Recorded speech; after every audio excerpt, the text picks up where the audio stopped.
What's going on, everybody? The Philadelphia Eagles just lost 17-11 to the San Francisco 49ers. I am pissed. Johnny, how you feeling? I'm pretty pissed too. I may have a little bit of a I won't scream, but a very spirit, whatever. I'm pissed. There's a couple plays that really bother me in terms of some penalties that were called, and we'll talk about that. But it sucks. But the only thing I can kind of give a little bit of a positive, the team didn't quit. They didn't just lay down. I understand. I mean, the offensive side of the ball, yeah, they had the opportunities and they didn't get it done. But my thing about it is it's, and what Sirianni has said, it's the accountability. Let's see how they come going into next week against a divisional rival. This is what it is. Adversity. We want to see how this team bounces back from adversity. So this is going to be a key game going into it. But this game was it sucked. It absolutely sucked. So let's listen. That was great. That was great with your positivity. Now let's really talk. So yes, Richard, what's up? Drinking a beer. Agreed. Welcome back to Earth, Matt. We agree. Gutted that we lost. It's not even that we lost. And yes, Mike, San Francisco is a good team.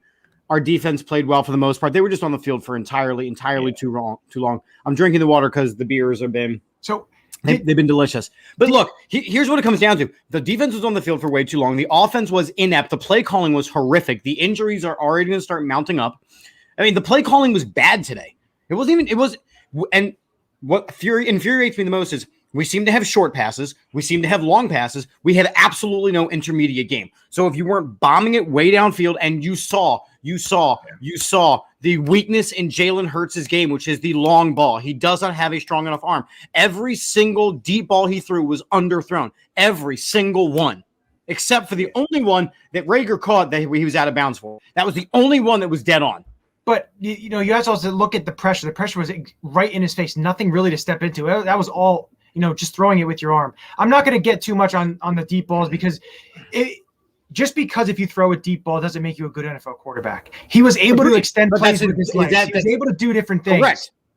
But, for me, Johnny, I agree. He was able to extend with his legs, but that's the thing that kills me. Why do you wait until the fourth quarter to make that a consistent part of your offense instead of when your offensive line isn't playing as great because the San Francisco 49ers defensive line is so good? Why do you continue to run Miles Sanders up the middle? It was very Andy Reid-esque, and it didn't work.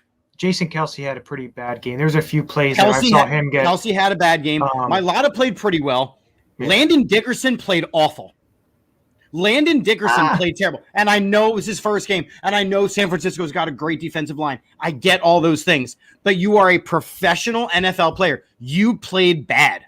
If my thing with it is what San Francisco was doing. They had a lot of guys come down from the secondary, do a blitz. They were trying a lot of different things that unfortunately the Eagles caught on to, especially that last drive where they brought someone, they just rushed right to the outside because everything was man coverage, and you were able to get, very good runs and stuff like that.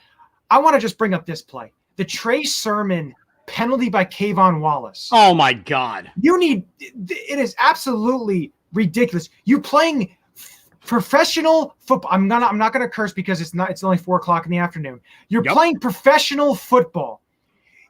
Anthony Harris hits him. Then he goes down. And then what's Kayvon Wallace supposed to do? Just kind of let him go down? He's trying to go for the ball. It's at a point in the game where they're trying to turn the ball over. And yet you call a penalty. He is a runner. He isn't a defensive receiver. He's not a quarterback. He's a runner. And the other thing that pisses me off is Derek Barnett. What the hell are you doing blindsiding JaMychal Hasty when it was a fumble? It'll be 3rd and 15. Yet you give him a first down. You could have had the ball. Back-to-back plays. And he, all the time, no matter what year, he doesn't get it. And it's so ridiculous and so frustrating. And that's why I don't want to give this guy a contract, because stupid players don't make plays. The only plays they make are stupid plays. There was my rant, but you can go on. No, Matt said it. You're going chip on us up in here. Sorry, I got a little heated. No, but I agree. And the thing is, it was back-to-back plays. At some point, you have to call a defense over and go, we got to stop with the dumb plays. Look, the Derek Barnett one was dumb. The Kayvon Wallace one was a bad call, but it was also moronic by Kayvon Wallace to launch himself. He launched himself. It was the same situation as last night in the Penn State game. But he launched himself. If Anthony Harris doesn't nudge him down, he hits him in the thighs or legs. So that's the bang bang there on it. But my other issue is, how come a running back can go and lower his head at the defender, but nothing is called then? If you're going to do that, you're going to call it both ways, or you're not going to call anything at all. But they won't. But they won't call it both ways. That's just that's my thing on that. And I thought parts of the officiating were definitely suspect today, but we're not going to get into that. I mean, look, Nick Sirianni, I think, is one of the biggest issues from today's game. He looked like a first-year head coach. Richard saying flat out, we got the Walmart brand coaching. I won't go that far yet, and it has only been 2 weeks, but the play calling today was terrible. Like Michael said, where the hell were our tight ends? Listen, you completely ignored our tight ends today. It's one game. People got real high off of last week, and then they're going to get super low this week. You have to understand things. There's a type of adjustments that coaches make because this is his second game. And everyone likes to praise Kyle Shanahan as this great mastermind. He's 31-35 as a head coach. So don't give me that bullshit that he's this wonderful, spectacular coach. Yes, he can play design and do different things, but my take on it is, this is the second game of the season. It's how you finish the season, how you keep going, and how you adjust in every single game. Let's see what happens. You have a huge game next week. Let's see how you come out offensively, because you did struggle offensively, right. And he noted that. And I'm sure at the press conference he's going to say that. He's going to come out and say, he needs to do better at being able to put the players in better situations, because the scheme they had put together really wasn't working.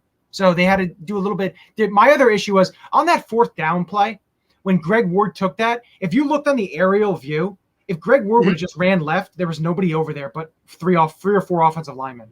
He could have ran there and maybe tried to maneuver his way into the end zone. But at that point, you just throw it away. But, he had that opportunity. But I didn't like that play call. I think you needed to go for the field goal. I understand some, missed opportunity when you get that long 91-yard pass completion to Quez Watkins. But I think you needed to go for the field goal there, and unfortunately, they had a field goal block. So right there, 6 points left on the board. All of a sudden, you have suspect, questions of the kicking game. But I don't understand the going for it on the 4th down there. And if you're going to go for it, right? I get it. I get that you wanted to go for it.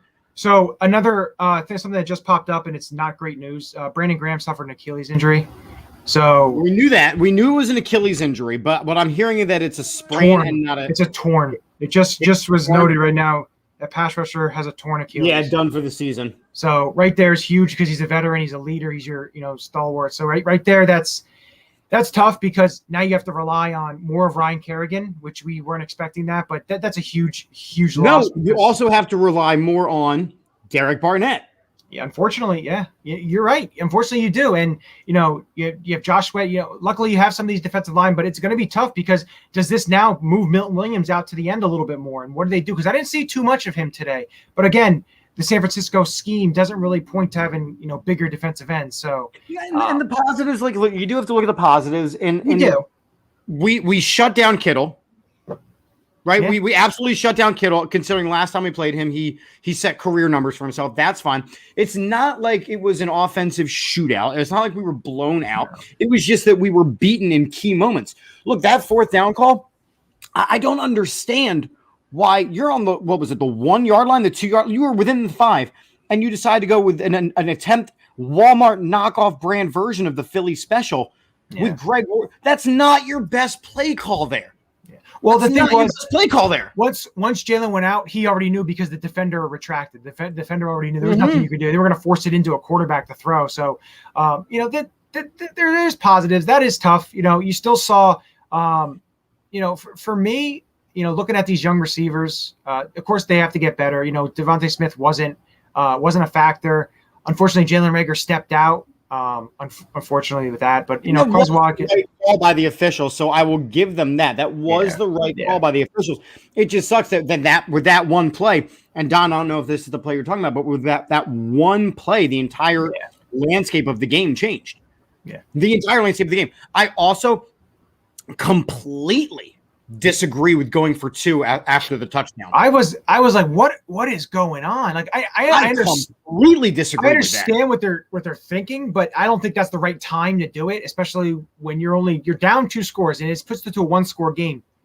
Well, it's still a 1-score game if you miss it, but it's a harder 1-score game if you want to, bring that. And even, so you go for 2 because you want to have that choice available when you score again, but then you kick it to them. San Francisco was lined up for an onside kick, and you kicked it to them, and we never saw the ball again. So if you were going to be that aggressive on special teams going for 2, then you need to be that aggressive with 4 minutes left and try the onside kick and try to get the damn ball back. Because the way San Francisco was running, the way San Francisco was blocking, we weren't getting that ball back. And the thing was, one thing that San Francisco did when they adjusted, because they were not getting anywhere when they're running the ball, just basic handoffs. They were doing nothing because the interior, Cox and Hargrave, and you know what? I will give it to Cox. He really showed he was able to get pressure. He stood up Trent Williams on one of the last drives. He's showing out. He's playing at high level. Same with Hargrave had a great game. But it's just tough when they're at those 2 long drives. Other than that, 2 90+ play drives. Yep. Other than that, I will give it to the defense and Jonathan Gannon. What they're doing, and hopefully you get Rodney McLeod back within his next week or 2. But my thing is about adjustments and seeing how they do it, get better and better.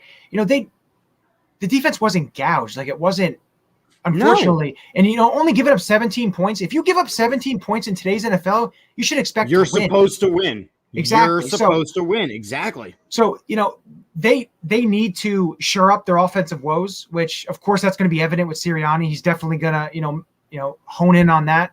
But exactly, like the D with the turnovers, they need to create some turnovers as well. But a couple missed drop balls, they could have had some picks. I know they were a little bit tough situations. Again, and I think that we really, if we're gonna hone in on one problem today, Chris, what's going on? If you're gonna hone in on one problem today, for me, it is the offensive play calling. The offensive play calling today was abysmal. It was forcing the run when it wasn't working inside. Not even tosses, not even pitches. You ran the quarterback option and it worked great for a first down. Then you never went back to it. You forced the quarterback run, or you forced, the running game over and over. It didn't work. You forced the long passes downfield where Jalen Hurts forced the ball multiple times to Devontae Smith, including into double coverage. It wasn't the right read. You ignore your tight ends, your line falls apart. I mean, the play calling today, burning all of the timeouts. That's what I was getting to next, Chris. Burning all of your timeouts when they did. Look, again, I get it. It's the aggressiveness. We want the ball back. I understand. But then to not go for the onside kick, the offensive play calling today was suspect at best. It did not work. So yeah, Miles Sanders had 13 carries for 55 yards, 4.2 yards per carry. Now, Okay. again, like we said, it was a little bit of a struggle. Jason Kelsey was getting beat up a little bit. Sam Malo, I saw him on the ground a couple of times. The interior of the line, had a handful of, they were blown up a little bit, which it's evident. And you see that with the gains. Gainwell six carries, 14 yards. The Hurts 82 yards. It looks a lot better on paper when you see 29 for 151 and 5.2 yards a carry. But 91 came from the same play. Yeah. So no, that I'm just talking about rushing. Those are just the rushing yards. They had like 320 yards off total offense.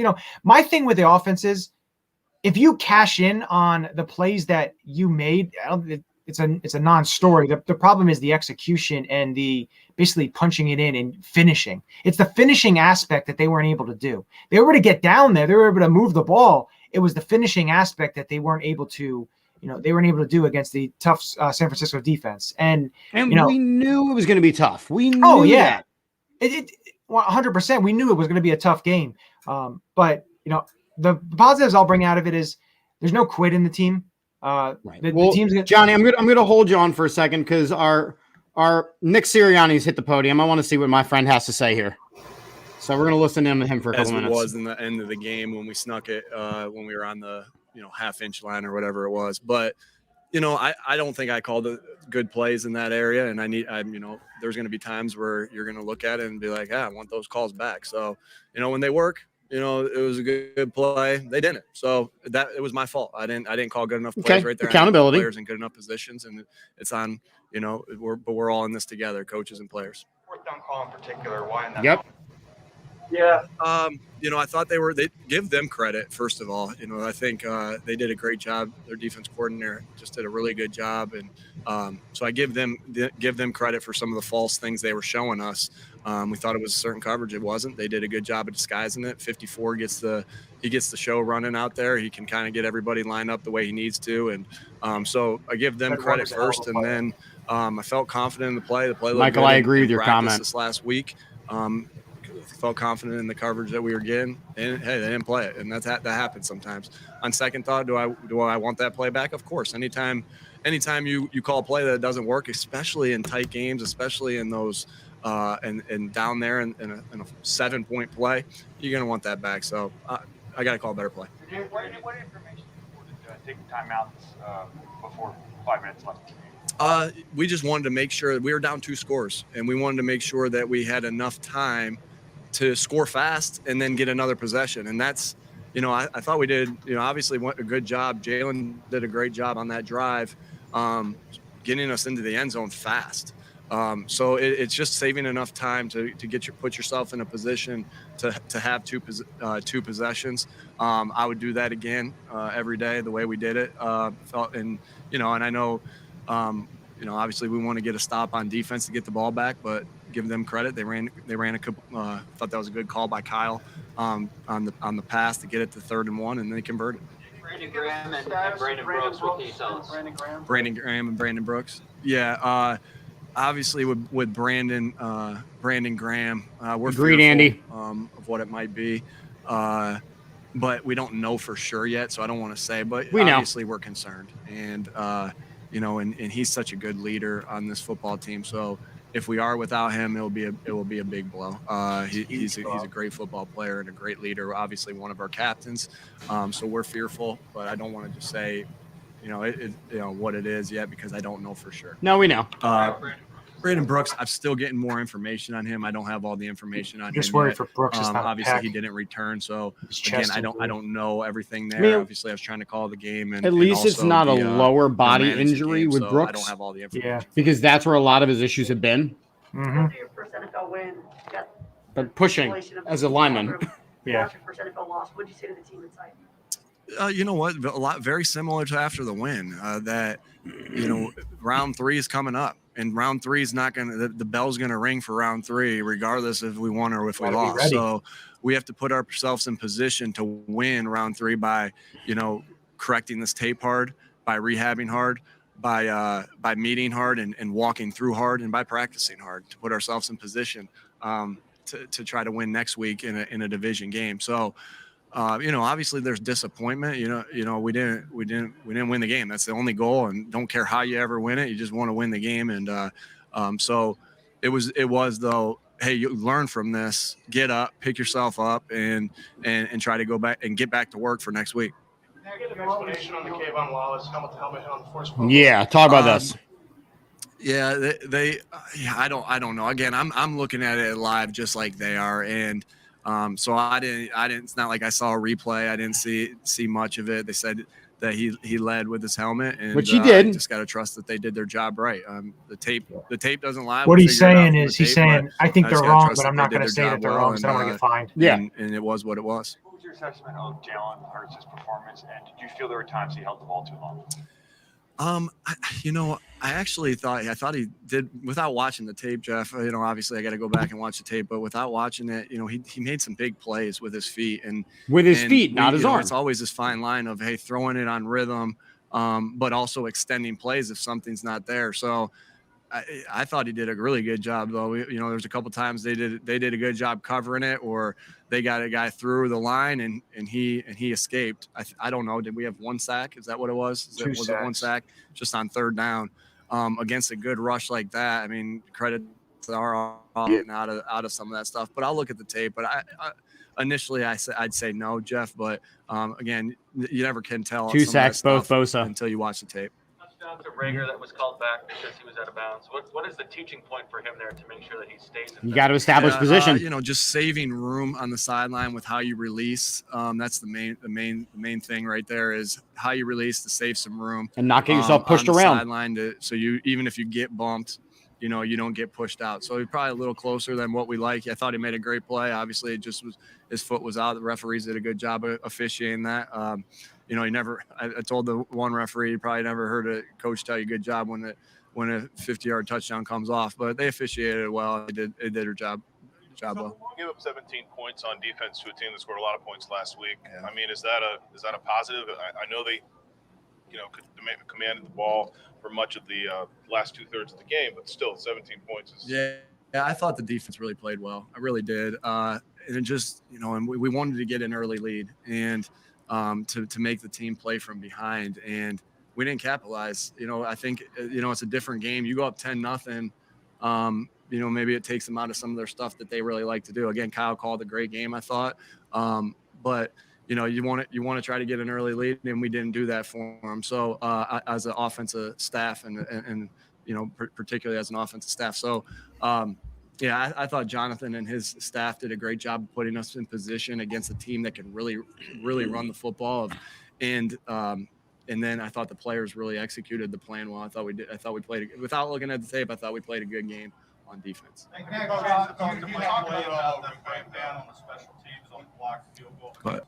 Go ahead. About the block, I don't think there was penetration. I think it just looked like he got his hand on it, and I don't know if it was a low kick. Offense is offense. I feel like you get a ball a little closer for him.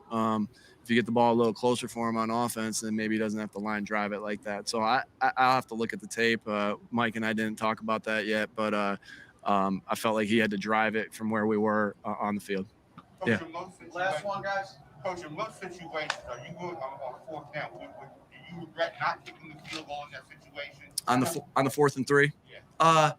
I just want not really. Not really. What I regret is I think I should have called a better play and put our guys in a better position to score. I take full responsibility on that. If it works, then great. We're up 10-0. It didn't, and so. On hindsight, I just wanted a different play call. I didn't call the right play in the right time. All right, thanks, guys. At least he didn't say, yeah, we just got to do a better job.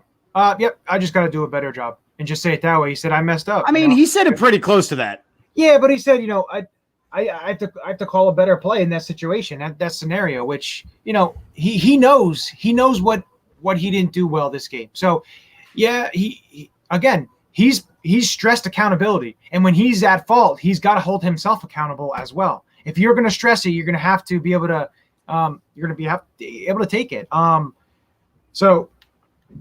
My favorite was on ESPN just now. Their headline from the game is Philly special goes horribly wrong. Yeah, well, ESPN is garbage media, so Agreed, but they're not wrong that the Philly special. It's great. There's a statue. Get it out of your playbook. Burn that shit. yeah, it's not going to work all the time. Before we wrap this all up, the Rams beat the Colts 27-24, so now the Colts are 0-2. And I think the quarterback did play the whole game, so No, he didn't. No, he didn't. Oh, they took him out. He got hurt. He got hurt. Oh, Jacob Eason went in for the Colts. I didn't know that. See? Jacob Eason went in for the Colts because former Eagles quarterback Carson Wentz in week 2 got hurt. Great. Well, all we need him to play 75% of the snaps. That's all I'm asking. I had week 3, so hey, just listen though. Even if he doesn't, and they wind up really stinking, then you're still going to get a top second-round pick, which is basically almost like a first. So, also the Dolphins lost 35-0, and Tua got hurt. So that's something to keep an eye on now. That actually might help the team. If Tua's I don't think so. They lost 35-0. I don't think Jacoby Brissett's going to really help them all that much. I don't think any quarterback over there is good. So, now we watch the 4:00 games. Hopefully Dallas loses to the Chargers, but it's going to be a big game next week. So, I don't know if you want to give info to the people about. Well, I mean, we'll talk about more on Wednesday. So we've been hosting the live pregame shows at the West End for away games. We will not be doing that for the Monday night game. They have a private event, but we will be replacing it with a home game coming up. So we'll tell you about that more. Besides that, and by the way, this is a great comment, Andy. Wentz got hurt. We got hurts, which is great to know. That's also how you spell badumch. So thank you for that. I'll leave that up there so people can jot that into their notes. Tomorrow night, we have Chips and Dish, where I will be absolutely railing on more of this, what happened. And then Wednesday, we will attack this some more, and we're going to try and get a Cowboys podcaster, if such things exist, to tell us why they think the Cowboys are better than the Eagles, which I don't think that they are. Johnny, anything else for the good of the order? No, I don't have anything else. Just, hopefully pick yourself up and get ready for some football next Monday night. They're going to be back and ready to go. We are going to be back. We will be ready to go. I'm going to spare everybody the commercial about testicles, but I will let everybody know that our wonderful sponsors have helped produce this show, including La Terrain Luxury Watches. Use the code AATBIRDS at checkout for 10% off. Manscaped.com. Use the code AATBIRDS for 20% off and free shipping at checkout. We also are sponsored by oddsjam.com. You can use their arbitrage calculator to not lose money, along with Statement Games, a fun free twist on fantasy sports. I'm pretty sure my fantasy team is going to do okay today. I definitely had Deebo Samuel on one of my teams. I had the Bears defense, and they got a touchdown, so that's going to help me a lot. So there you go. And as always, you can check out the AATSportsNetwork.com/shop. That has been Johnny U9322. I am Chip at Chip for the Birds, and we will see you. I'll see you tomorrow. I'll see you Wednesday. Yeah, there you go. Eagles lose 17-11, which is a very weird ass score, but hey, it's the Philadelphia Eagles. So do we expect anything less? We don't. We do not. So as we end every show here on AAT Birds and the AAT Sports Network, a very positive and happy Go Birds. Go Birds.